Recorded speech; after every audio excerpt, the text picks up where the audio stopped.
திருவருட்பிரகாச வள்ளலார் திருவருட்பா அருட்பெரும் ஜோதி அகவல் எண் 124. உளவினில் அறிந்தால் ஒழிய மற்றழைக்கின் அளவினில் அளவா அருட்பெரும் ஜோதி. முன்வரியினில் ஞானபூரண ஆகாயமாகிய புருவமத்தியில் உணரும் போது மட்டுமே அறிய முடியும் என கூறப்பட்டது.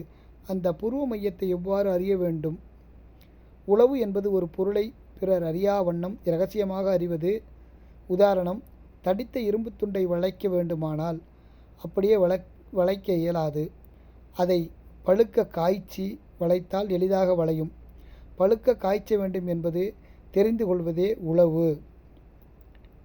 இரகசியமாக அறிய வேண்டியதை இரகசியமாக அறிவதே உளவு. ஒரு நல்ல குருவை நாடி அவர் கருணையினாலே அவர் மூலமாக இரகசியமாக அந்த பொதுவை அறிந்து கொள்ள வேண்டும்.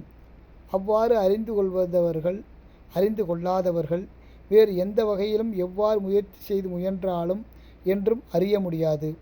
எந்த அளவை கொண்டு அளந்து பார்த்தாலும் அந்த அளவினில் அடங்காதது அந்த பொதுவில் விளங்கும் அருட்பெரும் ஜோதி. தக்க ஆசாரியனை கொண்டு நெற்றிக்கண்ணை திறந்து கொள்ள வேண்டும் என்கிறது அருட்பெரும் ஜோதி அகவலில் உள்ள உரைநடை பகுதி.